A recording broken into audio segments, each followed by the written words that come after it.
juga pas nonton tadi dalam hati wow gitu ya, ada tentang bahas tentang flight radar ya.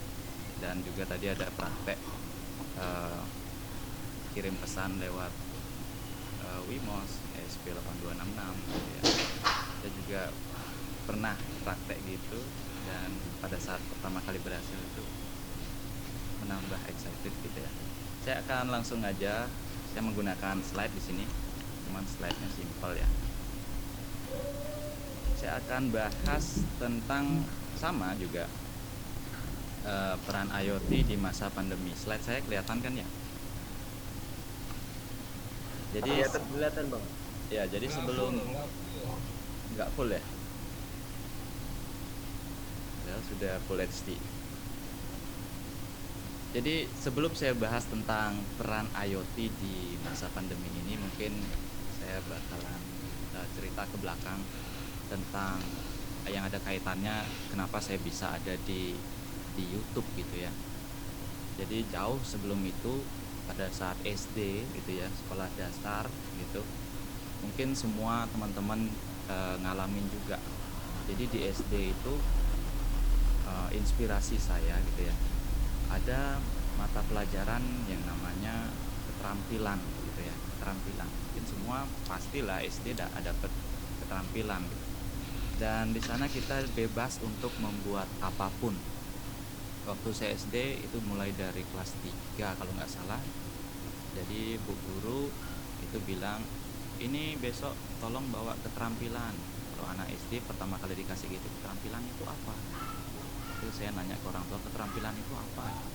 Buat sesuatu. Buat apa? Terserah apa intinya. Jadi teman-teman ada yang buat perahu dari sabun, ada buat bunga dari kertas gitu, ada banyak sekali. Nah, bagusnya juga di SD saya dulu itu ada perpustakaan yang buku-bukunya banyak sekali tentang ilmu pengetahuan alam dan teknik. Itu saya heran juga, malah ada teknik lokomotif segala macam di perpustakaan SD gitu.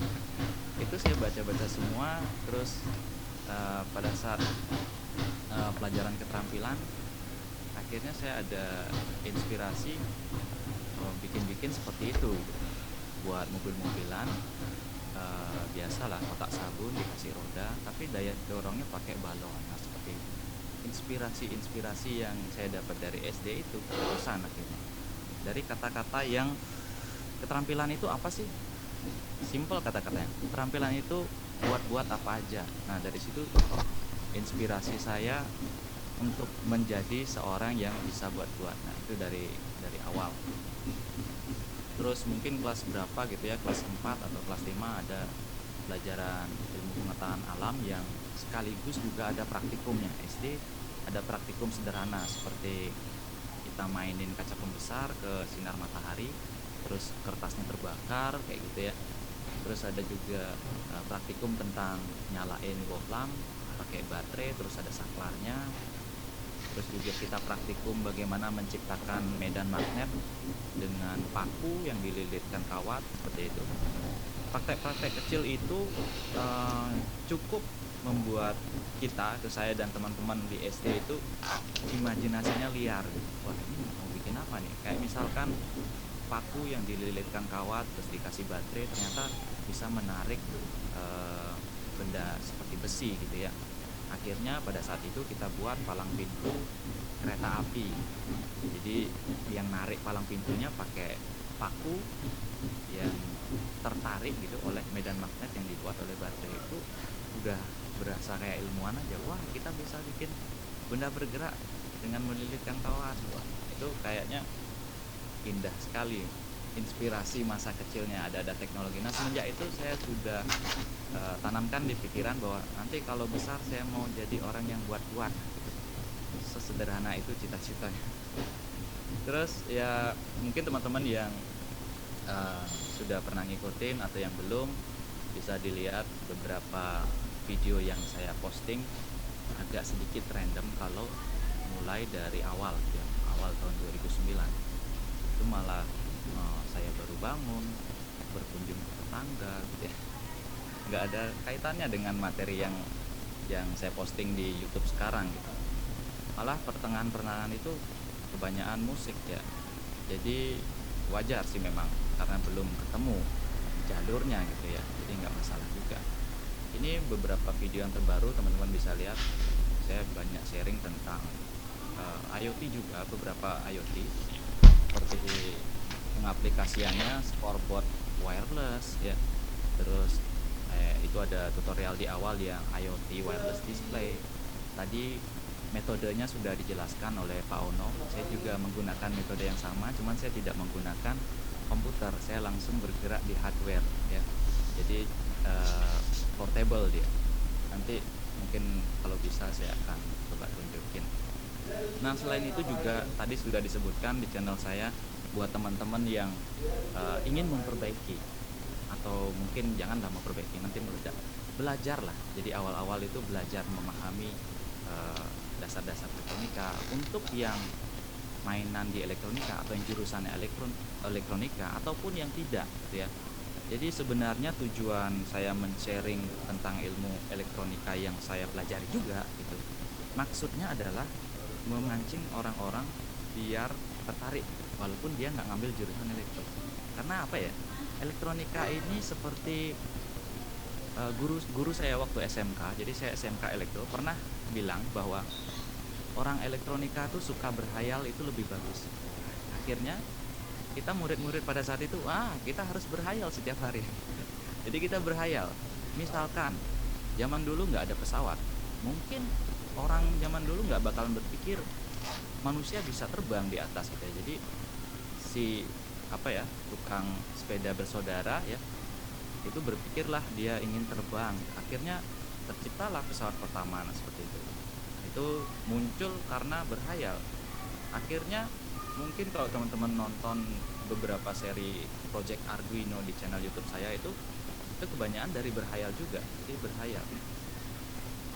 Project pertama saya waktu SD itu yang dibuat karena berhayal itu seperti mematikan. Kalau sekarang IoT kan keren, seperti yang dibilang pakai Google Assistant, Google matiin lampu kamar gitu kan.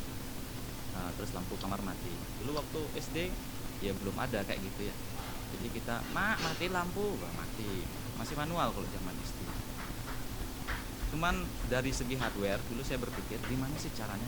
Saya sudah tidur nih di kasur, cuman lampunya belum mati. Saya tidur kan nggak bisa lampunya nyala gitu.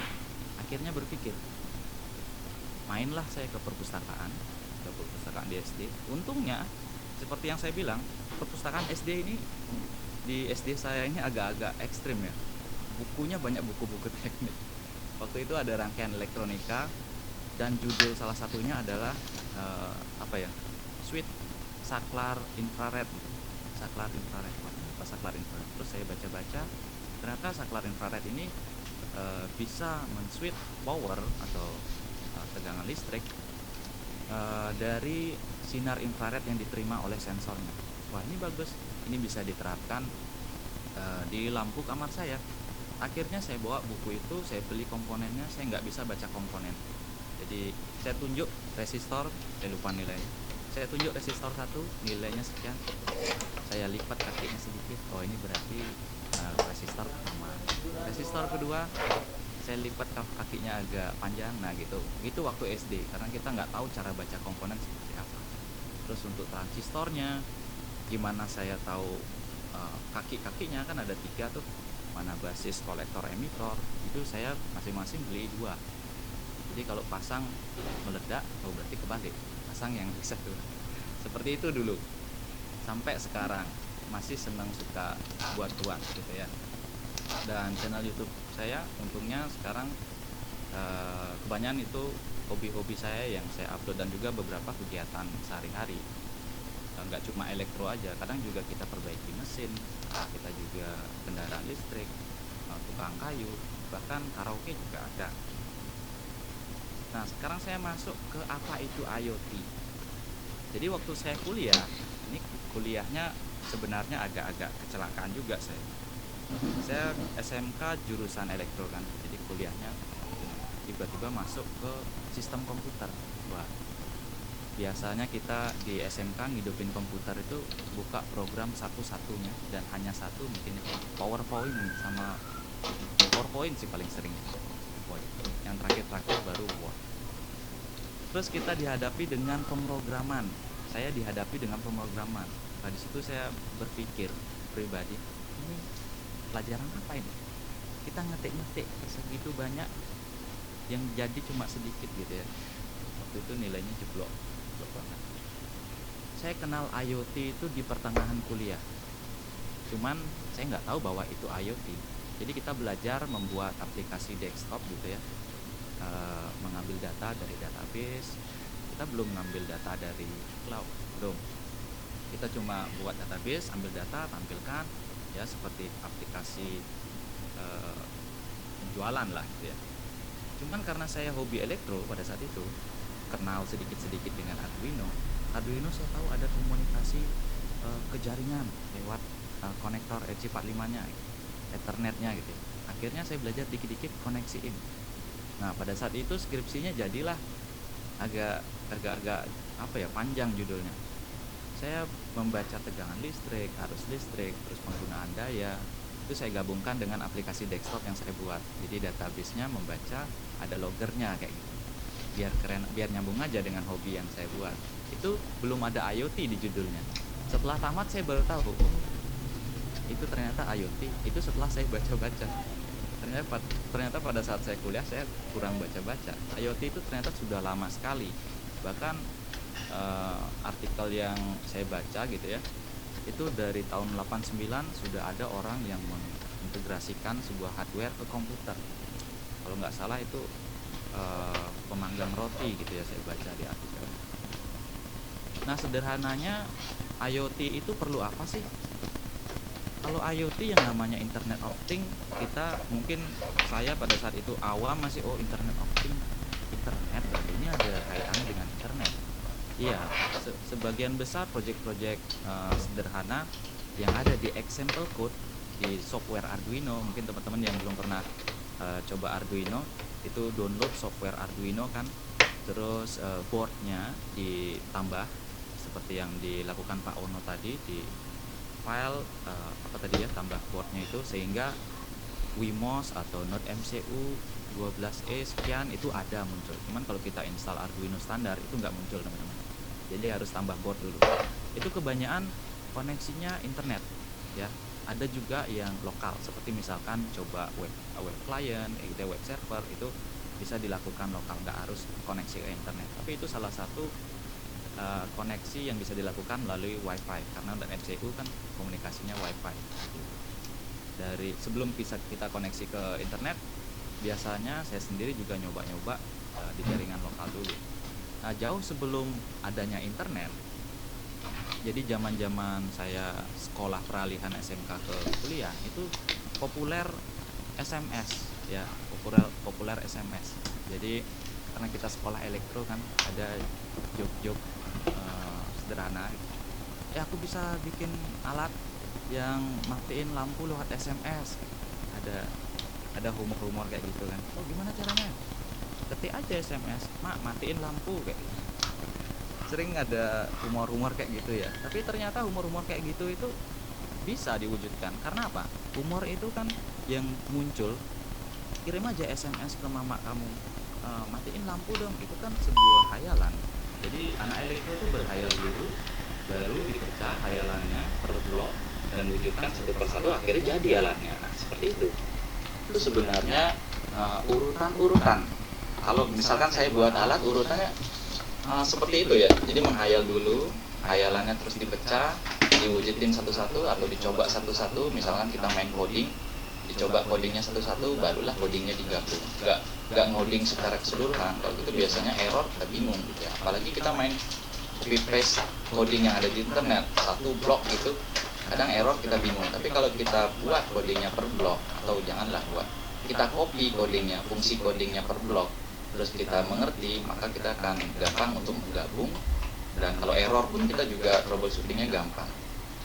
Nah, awal-awal SMS, jadi saya pernah buat sebuah modul, mungkin saya play video dengan jelas. Jadi ini zaman itu masih HP tulalit ya.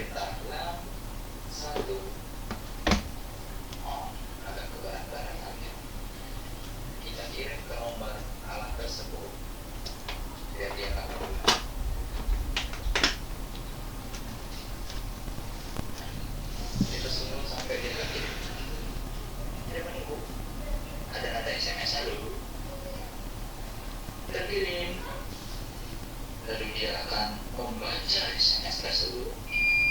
Ada SMS di memori nomor 1 dan dia sedang membaca dari 089 dengan SMS 1 on.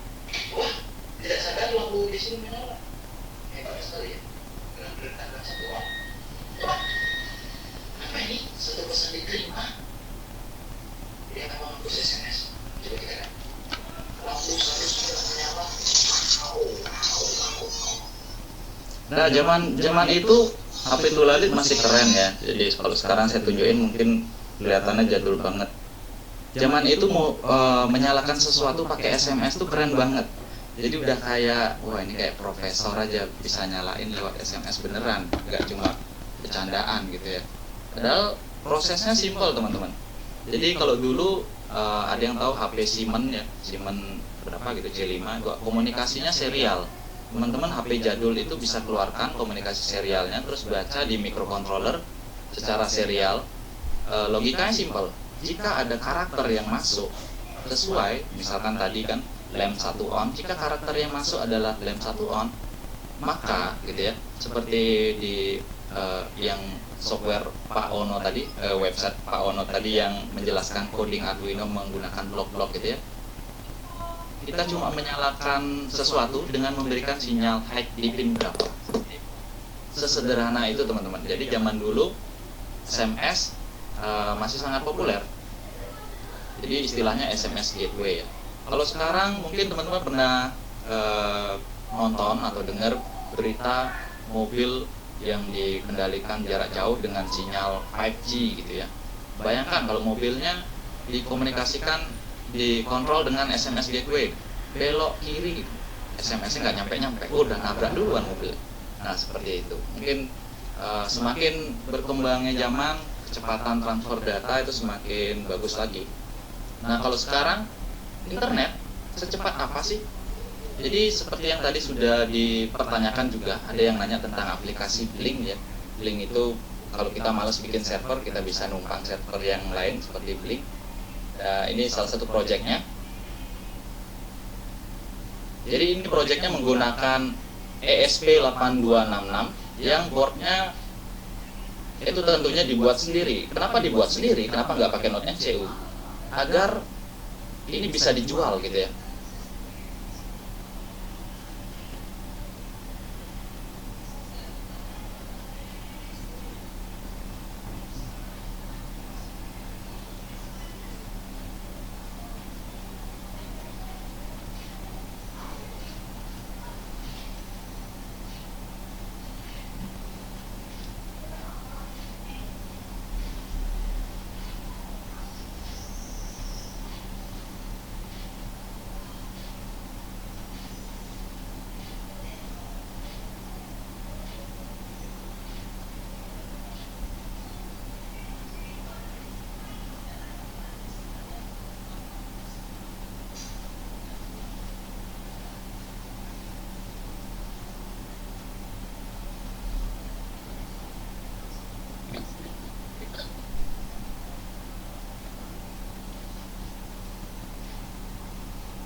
Nah, teman-teman bisa lihat tadi kan, jadi grafik atau angka yang ada di aplikasi Blink di handphonenya itu dia bergerak bahkan per detik gitu ya.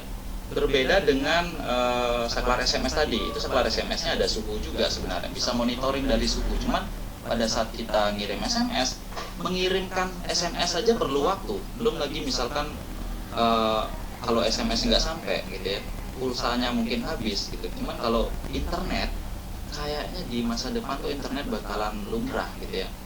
Bayangkan aja kita mau monitoring sensor, SMS-nya nggak sampai, data sensornya nggak sampai-sampai juga kan.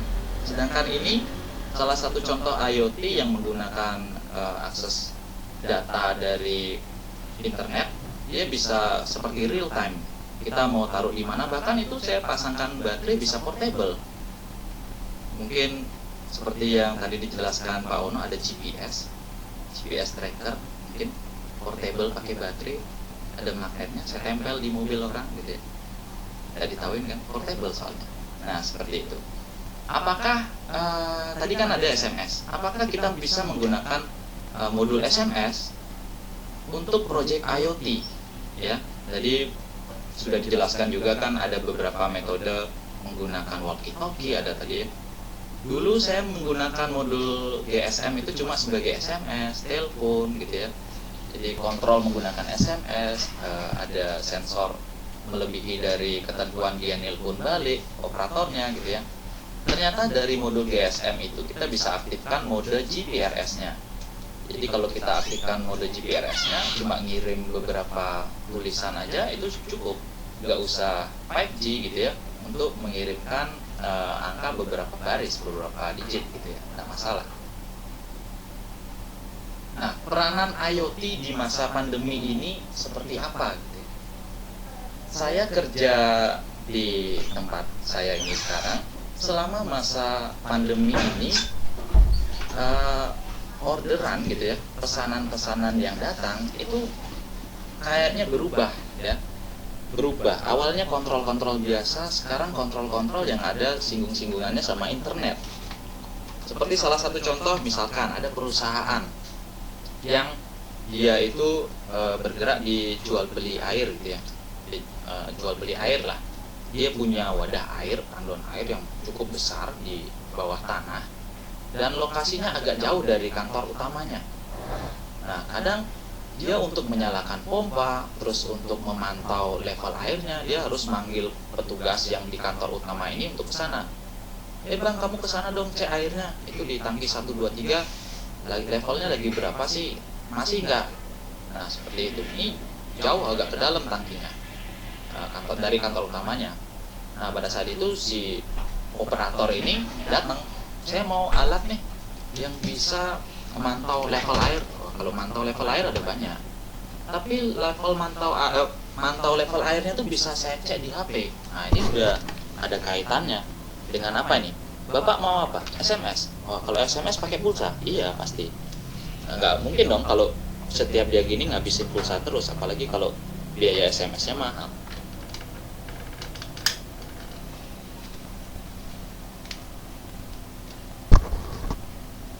Oh ya udah, solusinya yang tadi. Jadi modul GSM diaktifkan GPRS-nya. Nah, cuman jalan beberapa waktu itu ternyata sinyal GPRS di sana agak-agak gitu ya, agak-agak kadang terkirim, kadang enggak. Nah, ini masalah juga. Dan beberapa waktu kemudian akhirnya adalah hotspot di sana. Nah, adanya hotspot di sana kita ubah komunikasinya menggunakan Wi-Fi. Jadi ESP8266 chipnya aja kita buatkan board tersendiri gitu ya. Dan akhirnya data water levelnya itu bisa terkirim. Waktu itu menggunakan jasanya Telegram. Teman-teman kalau ada yang pernah main bot Telegram, itu kita kayak chattingan ya. Halo gitu misalkan. Kita sudah siapkan jawabannya apa, ini bukan artificial intelligence. Halo, iya juga gitu. Bisa balas, jadi balasan itu kita yang nentuin. Misalkan saya ketikkan sensor gitu ya, nanti dia bakalan balas nilai-nilai sensor yang terbaca di alat itu. Misalkan sensor gitu, ntar balasannya level sensor di tangki sekian liter, level sensor di tangki 2 sekian liter, seperti itu. Jadi dia, si petugas ini sekarang udah kayak chattingan dengan tangki airnya gitu. Jadi di tangki air udah nggak ada petugas, bahkan si petugas ini sekarang sudah bisa menyalakan pompa lagi gitu ya, dari jarak jauh gitu. Nah, ini di pandemi ini cocok banget. Kenapa? Karena waktu di awal-awal kita kan work from home, kita kerja di rumah gitu ya. Bahkan mungkin kita tidak boleh bekerja di kerumunan atau menyentuh objek gitu ya. Satu objek disentuh beberapa orang, karena di sana kan kita memencet tombol, panel kontrol seperti itu. Jadi kalau diterapkannya IoT itu mendukung mendukung apa yang disarankan oleh pemerintah seperti itu. Jadi kita udah nggak pencet-pencet tombol di panel, kita dari handphone pribadi kita sudah bisa mengontrol panel itu seperti itu. Jadi kita lebih aman lah, bukan aman juga di virus juga nempel di HP sebenarnya. Cuman lebih aman lah, lebih tidak kontak langsung ke objeknya. Nah, di pengalaman saya yang awal-awal kuliah juga pernah PKL gitu kan di hotel. Jadi setiap pagi itu kita diharuskan keliling hotel untuk mengecek segala macam.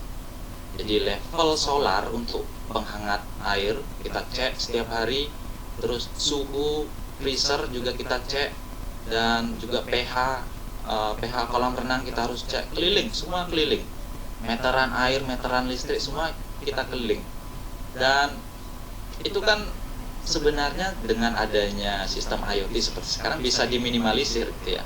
Coba aja teman-teman buat sebuah sistem yang mungkin kayak tugas akhir saya membaca meteran listrik gitu ya, dan juga membaca level solarnya, terus IoT suhu kita pasang di freezer, di kitchen gitu ya, terus sensor pH kita tancapin tuh di kolam renang, dan semua displaynya mungkin pakai 7 segment, mungkin web based gitu ya, kita tampilin deh di ruangan engineer. Jadi kita yang mungkin bertugas tinggal catat aja, oh sekarang nilai pH kolam segini nih. Bahkan mungkin kalau nilai pH kolamnya tidak sesuai, bisa otomatis tuh nyimbangin. Nah kayak gitu. Itu salah satu fungsi atau peranan IoT di salah satunya di masa pandemi. Itu ada banyak sebenarnya. Teman-teman bisa ulik-ulik itu dari masalah yang ada di lingkungan. Nah, selain itu banyak sekali pertanyaan. Saya pun juga menanyakan hal yang sama pada saat main IoT gitu ya. Apa aja sih yang diperlukan untuk belajar IoT gitu ya? Saya nggak pernah mainan IoT. Jadi awal mula bermain IoT itu apa? Kadang ada yang nanya, saya mau main IoT, saya harus pakai Raspberry tipe apa gitu. Hah? Iya, sebenarnya IoT nggak harus Raspberry seperti yang tadi dijelaskan Pak Ono pakai Wemos, dan saya sendiri juga pakai 8266 ESP-nya gitu ya. Jadi sebenarnya pakai Raspberry pun bisa, cuman melihat lagi dari project apa sih yang kita mau buat. Dasar-dasar dari IoT sebenarnya rangkaian minimum sistemnya seperti ini. Ini kita menggunakan Node MCU kan. Node MCU kita beli LED, kita beli resistor untuk membatas arusnya. Itu sudah bisa kita buat berbagai macam project IoT gitu ya. Misalkan mungkin mengambil data dari website gitu ya, data mungkin bank BCA, ada website BCA, kita ambil data dolarnya, harga dolar hari ini berapa sih, terus kita tampilkan di serial monitor. Mungkin teman-teman pernah nonton di channel YouTube saya, itu saya ambil data dari webnya Klik BCA, terus harga dolarnya saya tampilkan di display light metric. Nah seperti itu. Teman-teman kalau kemas yang seperti itu dijadikan sebuah produk gitu di money changer gitu ya, bisa kan? Otomatis dia mengganti nilai harga dolar, harga segala macam, yen, segala macam ya.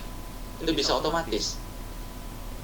Dan rangkaian yang di slide sekarang ini pun juga macam-macam bisa dibuat. Ini paling sederhana lah, kita nyalain lampu menggunakan LED. Seperti yang tadi ditanyakan, menggunakan Google Assistant bisa nggak? Ya bisa, mungkin ada protokolnya biar bisa komunikasi ya. Cuman kalau untuk menggunakan bot Telegram gampang banget, apalagi menggunakan web client, ada example code-nya, ada contoh-contoh codingnya banyak di software Arduino-nya gitu ya. Nah, di sini saya berbicara tentang peluang usaha. Ada nggak sih peluang usaha yang bisa kita dapat dari belajar IoT gitu ya? Jadi selama pandemi ngapain aja sih kita di rumah? Sebenarnya banyak waktu luang mungkin ya, yang bisa kita dapatkan karena kita di rumah. Ada nggak peluang yang bisa kita dapatkan dari belajar IoT ini? Banyak banget. Karena saya sendiri dan juga Dodok gitu di sini ya, kita setiap hari berpikir apa sih masalah yang ada di lingkungan yang bisa kita buatkan alat gitu ya. Kita agak sedikit susah kalau ngoding, membuat aplikasi desktop, aplikasi mobile gitu ya, karena memerlukan waktu yang cukup lama. Akhirnya kita buatlah beberapa hardware yang bisa menyelesaikan masalah-masalah yang ada di lingkungan. Misalkan mungkin punya kebun hidroponik gitu ya, hidroponiknya ingin dipantau nih, karena kalau nilai pH melenceng mungkin daunnya layu, nah kayak gitu. Itu kita bisa pantau nilai pH-nya, kita buatkan sebuah produk yang bisa mantau nilai pH, terus melaporin nilai pH-nya ke pemilik kebun hidroponiknya. Nah, seperti itu. Teman-teman bisa buat produknya. Menggunakan apa? Apakah harus Raspberry? Enggak. Pakai Wemos pun bisa, pakai Node MCU pun bisa, karena mungkin jumlah sensor yang digunakan nggak terlalu banyak, jadi masih bisa. Sistemnya tidak terlalu berat gitu ya. Dan juga seperti smart home ya. Smart home sekarang sudah lumrah, sudah banyak sekali yang jual, mereknya juga ada, Bardi atau apa gitu ya. Ada banyak sekali. Apakah kita bisa buat hal sejenis seperti itu? Bisa. Bisa. Bahkan mungkin kita bikin kemasan bisa. Sekarang udah ada teknologi printer 3D ya. Kita buat hardware-nya. Pertama kita rancang menggunakan minimum system, mungkin Node MCU, Wemos, Arduino gitu ya. Kalau sudah berhasil, coding yang kita buat sudah jalan stabil, lalu kita bongkar itu gitu ya. Maksudnya bongkar itu kita pecah, kita buat board sendiri, kita buat desain PCB kita sendiri dan desain kemasan kita juga, sehingga itu bisa dijual. Nah, seperti itu. Ini mungkin saya akan tunjukkan beberapa board ya. Sebentar.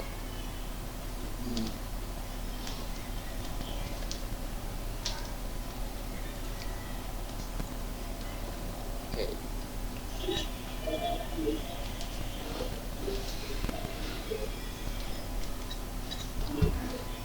Oke, kita lihat.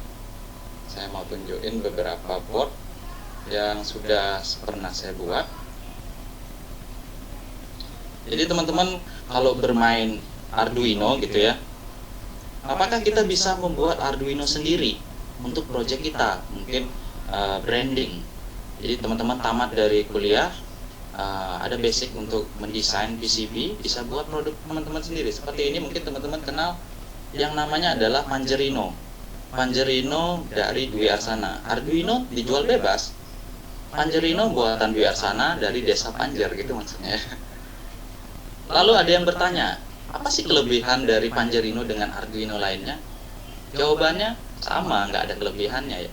Cuman ini merek saya sendiri, mungkin itu suatu kebanggaan kayak gitu ya. Nah, seperti yang tadi saya katakan, kita mendesain sebuah alat itu menggunakan entah itu Node MCU, entah itu menggunakan Wemos, terserah ya.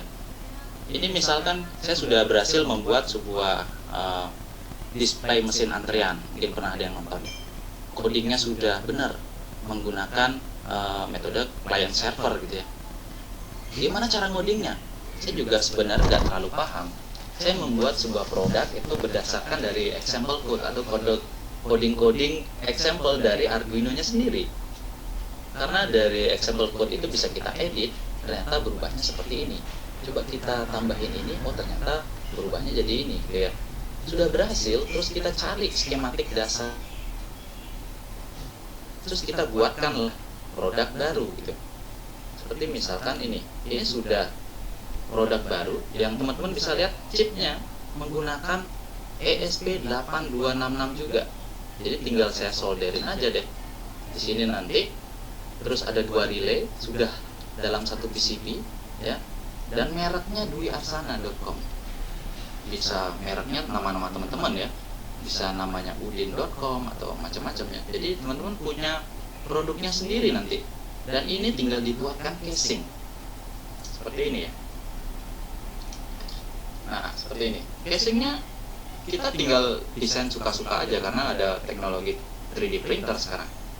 Ini kemarin saya coba memprogram menggunakan example coding di Arduino yang judulnya client server gitu. Seperti yang dilakukan Pak Ono tadi, chattingan, tulisannya itu bisa terkirim. Jadi saya buat logika bahwa kalau saya mencet tombol ini, di dalam ini ada board buatan saya ya, tapi cuman bukan ini, dia lebih kecil lagi.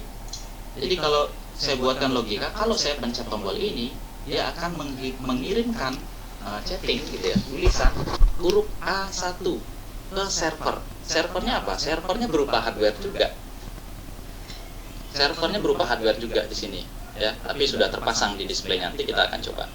Nah, di si server ini dia bakalan nerima banyak tulisan dari loket A, loket B, ada banyak seperti ini nanti ya. Dan masing-masing punya karakter khusus. Loket A mungkin A1, loket B mungkin B1 gitu ya. Jadi si server dia menerima karakter apa sih yang saya terima sekarang? Oh, karakter yang diterima adalah A1. Oh, berarti counter di dalam algoritmanya si server itu A1, variabel count-nya ditambah 1A. Nah, kayak gitu. Maka jadilah sebuah mesin antrean wireless karena kita sudah menggunakan Wi-Fi. Di sini akan saya coba praktekkan. Saya akan ulang, sebenarnya sudah pernah saya upload ya. Ini sebenarnya ada baterainya, cuman baterainya habis. Ini tidak terhubung dengan komputer sama sekali, saya menggunakan power bank.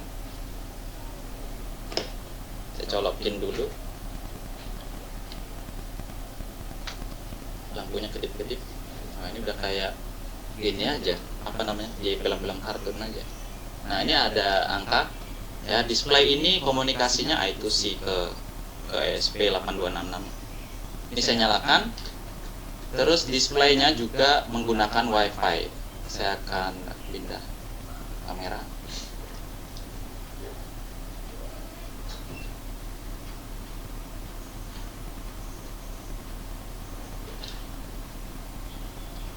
Jadi di belakang itu ada display ya. Jadi alat remote saya sudah berhenti berkedip.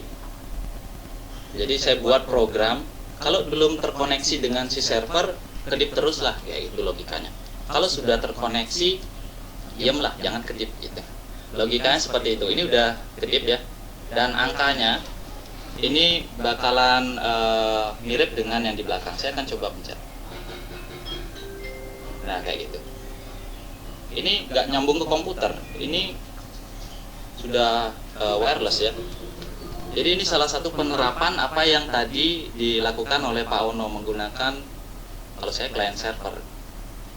Jadi ini masih lokal, belum terkoneksi ke internetnya. Kalau internet, gue hebat lagi. Masa ada mesin antrean yang mencet tombolnya, loketnya ada di Jawa gitu. Kan nggak mungkin ya. Jadi ini. Jadi jaraknya bisa berapa jauh sih? Jaraknya tergantung dari sinyal, kekuatan sinyal dari modul ESP8266-nya. Saya belum nyoba. Paling jauh 5 meter saya coba, belum pernah sih. Kalau di luar ruangan masih bisa nyambung. Bagusnya apa? Kalau kita bisa bikin produk-produk yang koneksinya via Wi-Fi, otomatis meminimalisir kabel, teman-teman. Kalau mesin antrean yang reguler, yang standar gitu ya, kabel kan, setiap loket itu ada kabel. Ya, kalau kita sudah bisa gunakan koneksi Wi-Fi dan bisa di-charge seperti ini, loketnya ini bakalan mungkin ditaruh di kantong gitu ya. Kepencet, loketnya nambah gitu, kayak gini. Ya, itu ada suaranya, dengar ya. Nah, coba saya matikan ini remote-nya. Ini saya matikan. Terus saya pasang lagi.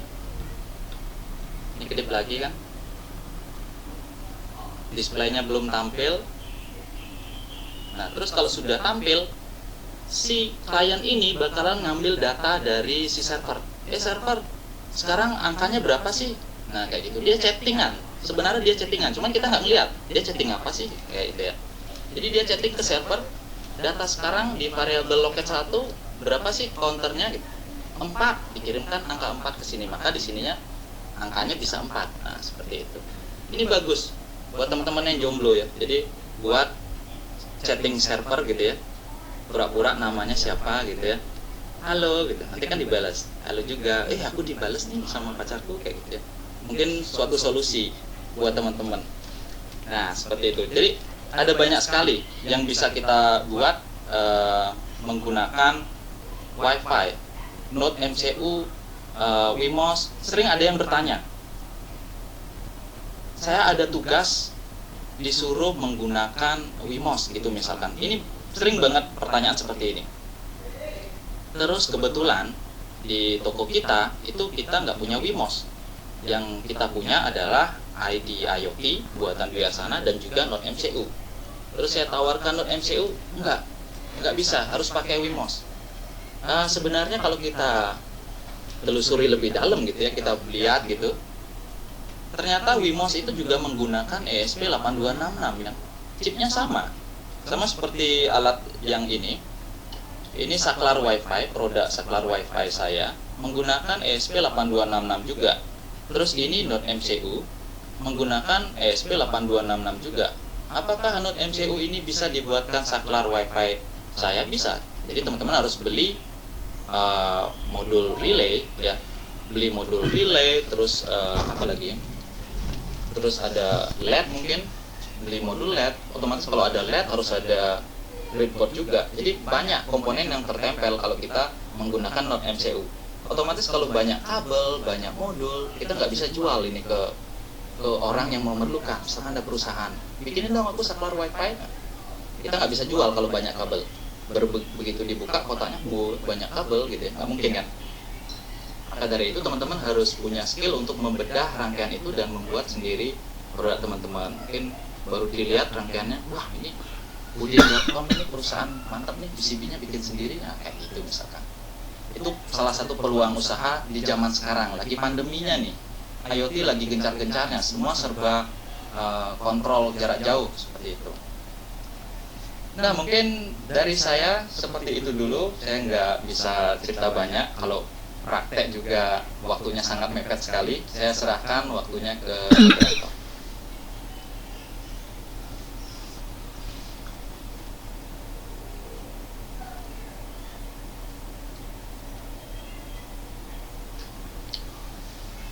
Moderatornya kemana ya?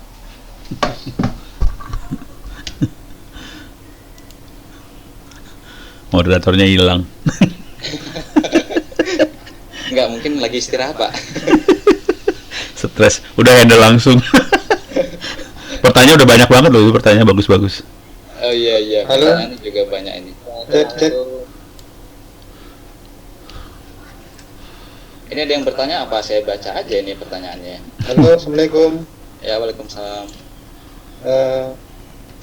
Kak, izin bertanya.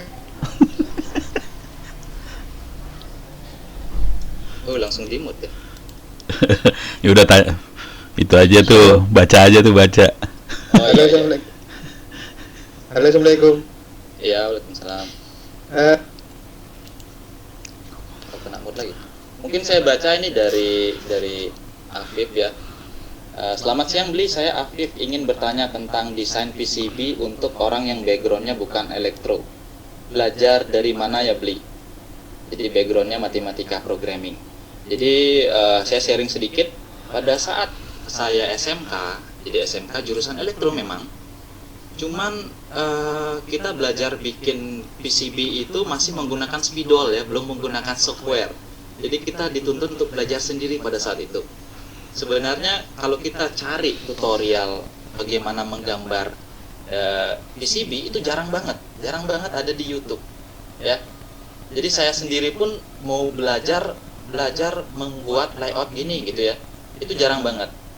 Otomatis kita coba-coba sendiri dari website resminya, misalkan menggunakan software Eagle gitu ya, Eagle PCB. Kita masuk ke websitenya, di sana ada tutorial dasar dari bagaimana menyambung jalur, bagaimana membuat skematiknya. Ada beberapa software yang mengharuskan kita membuat skematiknya dulu, baru bisa buat layout. Ada yang software langsung bisa buat layout, gitu ya. Seperti salah satunya di Trace itu bisa membuat layout tanpa membuat skematik. Jadi kita skematiknya tinggal lihat di Google aja, kita nggak usah buat skematik, tinggal buat layout trace-nya itu sesuai dengan gambar skematik. Cuman kalau dengan teknik seperti itu, PCB teman-teman jadi bakalan gede banget, gitu ya. Tapi kalau sudah lama-kelamaan melakukan teknik seperti itu, bakalan paham mana yang bisa dibawa ke bawah, 2 layer, gitu ya. Mana yang bisa dimasukin ke antara komponen, itu ada aturannya seperti itu. Ya, mungkin seperti itu ya. Saya akan baca lagi.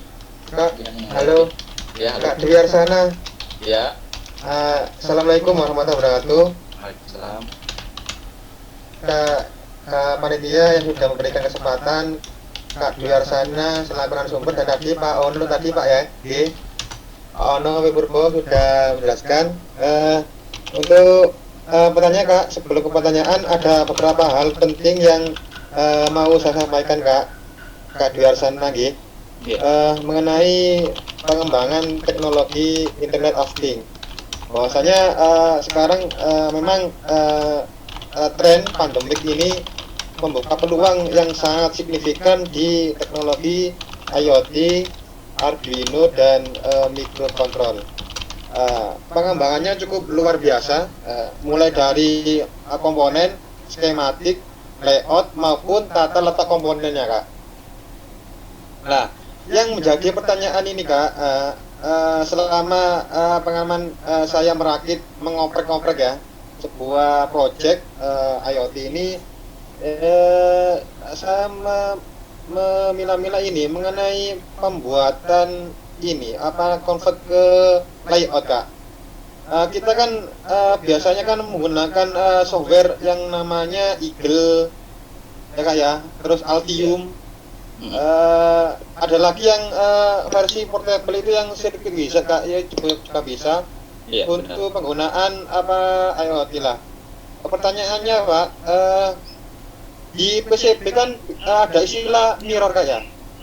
Iya. Untuk untuk membuat layout sehingga nanti pada saat packing sebuah alat, nanti bisa efisien dan tidak banyak layout yang sekiranya tidak perlu kita buat jalur. Nah, mungkin ada tips-tips Kak untuk pembuatan layout yang fleksibel, yang minimalis, sehingga nanti khususnya di pelanggan bisa melirik dari project yang kita buat.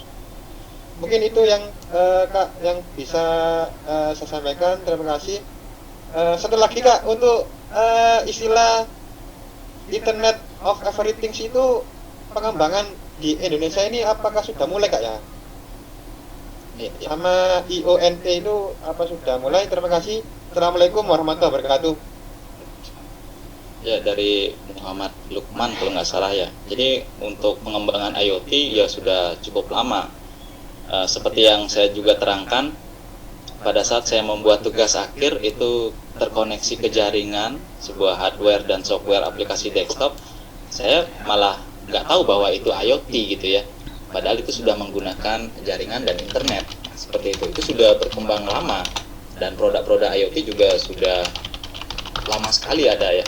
Jadi seperti beberapa kampus yang ada di Bali itu malah beberapa seperti jurusan fisika gitu ya, kimia, tiba-tiba tugas-tugasnya itu harus terintegrasi dengan database dan internet.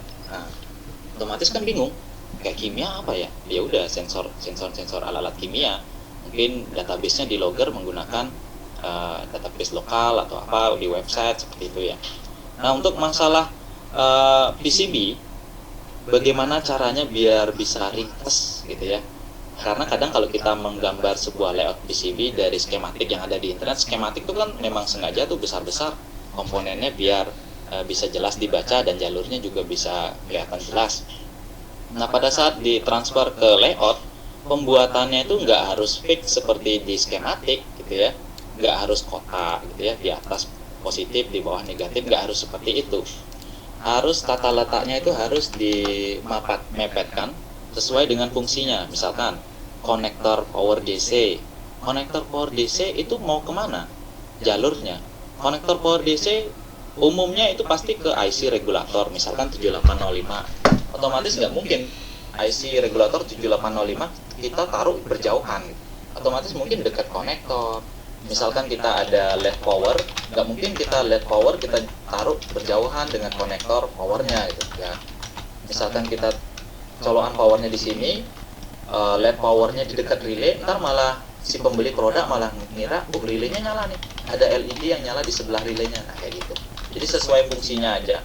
Dan juga harus dipahami dasar-dasar elektronika, misalkan mana jalur yang harus tebal, mana jalur yang harus tipis.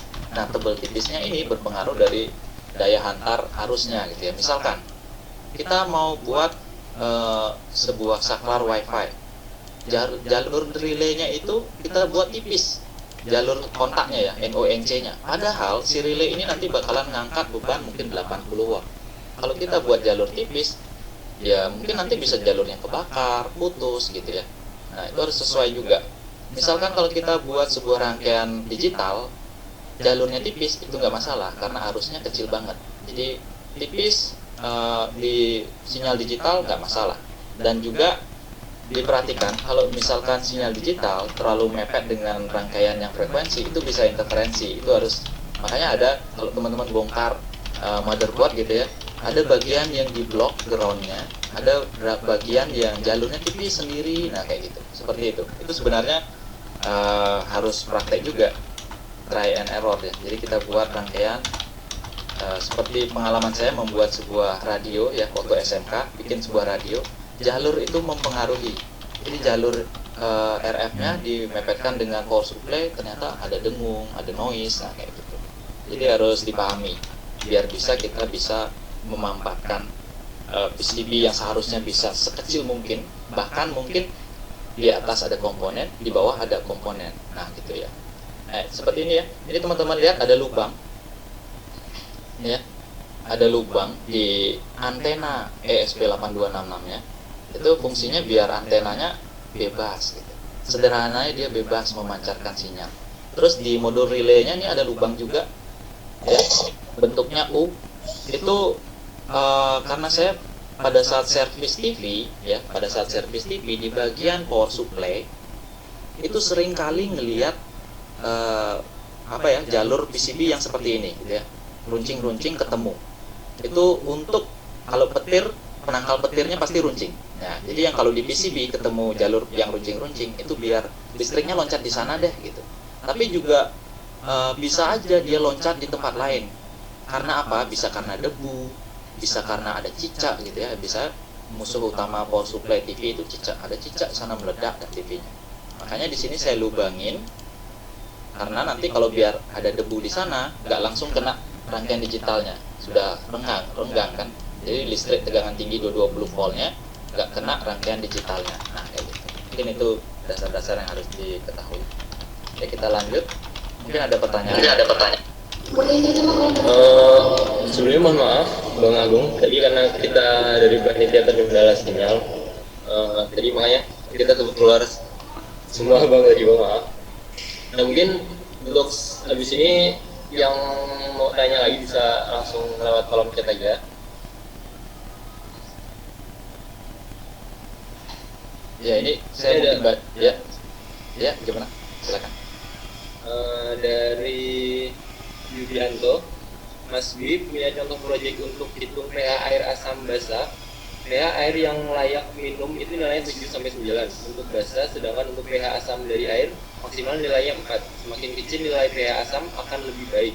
Pertanyaannya, bagaimana cara membuat IoT-nya supaya bisa dihubungkan dengan wadah memproses air minumnya dan peralatan apa yang dibutuhkan? Terima kasih. Jadi mungkin bisa langsung dijawab Bang. Ya. Jadi pertanyaan proyek seperti ini memang sering banget ditanyain, nggak cuma di proyek pengaturan pH ya, proyek apapun. Jadi pasti pertanyaannya dimulai dengan global dulu. Jadi teman-teman kalau membuat proyek apapun itu, jadi khayalan yang global itu dipecah dulu. Kan ini IoT dengan pengaturan tingkat pH, keasaman gitu kan. Jadi dipecah dulu. Gimana cara kita bisa membaca nilai pH? Jadi kita searching dulu, cari sensor pH yang bagus itu apa, terus komunikasinya seperti apa, terus bagaimana cara membaca ke microcontroller, seperti itu ya. Jadi jangan langsung berpikiran gimana sih sensor pH ini bisa IoT langsung gitu ya, langsung ke internet, jangan berpikiran langsung seperti itu. Jadi dipecah dulu, baca sensor seperti apa, komunikasi sensor seperti apa, bisa nggak dibaca sensor itu di microcontroller dulu. Nah, kalau sudah bisa, tampung variabelnya, tampung nilai sensornya di sebuah variabel ya. Terus nilai sensornya itulah yang akan diproses. Jadi dibuatkan algoritma, tergantung, mungkin ada rumus-rumusnya, saya kurang paham tentang nilai pH atau asam air yang aman itu seperti apa. Pasti ada rumusnya. Nah rumus itu kita pakai sebagai penentu keputusan ya. Penentu keputusan itu apa? Untuk menambahkan mungkin zat-zat yang bisa menambahkan nilai pH, mengurangkan. Nah, caranya menambah itu seperti apa? Mungkin menggunakan tetesan ya. Tetesannya pakai apa? Mungkin ada sebuah wadah yang ujung wadahnya tuh bisa dibuka atau ditutup. Bisa menggunakan servo, itu harus ditentukan dulu. Menggunakan apanya itu harus dicari-cari tahu dulu. Nah, kalau sudah kita cari tahu, barulah misalkan saya menggunakan servo untuk membuka keran gitu misalkan kan. Terus saya pelajari dulu bagaimana sih mengendalikan servonya. Ini terpisah dari bagaimana membaca pH-nya. Membaca pH berhasil, saya taruh codingnya. Menggerakkan servo berhasil, saya taruh codingnya. Terus bagaimana ngelempar data ke IoT sudah berhasil, saya taruh. Barulah saya gabungkan. Nah, seperti itu. Jadi kalau nggak kita pecah, kita bakalan bingung. Ini menggunakan apa ya? Menggunakan alat-alat atau sensor apa yang digunakan untuk bikin project IoT pH ini. Kalau kita berpikiran terlalu umum, bakalan susah. Tapi kalau udah kita pecah, pasti pelan-pelan bisa. Nah, seperti itu. Itu biasanya trik yang saya pakai untuk membuat alat-alat yang di channel YouTube saya. Ya mungkin next pertanyaan kalau masih ada waktu. Nah, jadi tadi itu ya jawaban dari pertanyaan dari saudara Yudi. Mungkin karena kita juga sudah masuk ke pertanyaan dan ini juga waktunya sudah cukup bang. Iya. Mungkin kita sudah cukupan sampai di sini bang ya. Ya. Mungkin dari teman-teman peserta webinar ada pertanyaan yang belum sempat dijawab ataupun kita juga belum bisa membacakan satu karena kita keterbatasan waktu. Nanti mungkin bisa langsung hubungi atau adminnya langsung mungkin bang, bisa bang? Ya silakan. Cuman mungkin kalau adminnya ya misalkan pertanyaan sejenis seperti itu melalui admin saya, karena WhatsApp yang masuk itu ratusan ya antri gitu. Mohon maaf untuk antri pertanyaannya. Ya jadi karena emang banyak banget gitu kan yang tanya sama abang Agung, jadi mungkin abang Agung nggak bisa bang ya balikin satu-satu dari WhatsAppnya, mungkin nanti ya itu mungkin antri. Main langsung ke rumahnya gitu bang kalau misalnya diperbolehkan gitu bang. Ya silakan, kalau di toko kan nggak masalah ya. Kalau ke rumah mungkin ya saya istirahat ya. Di toko lebih baik. Nah jadi ini tadi penjelasan dari abang Agung dari tentang apa itu IoT, peran IoT di masa pandemi, peluang usahanya. Tadi abang sudah menjelaskan juga tentang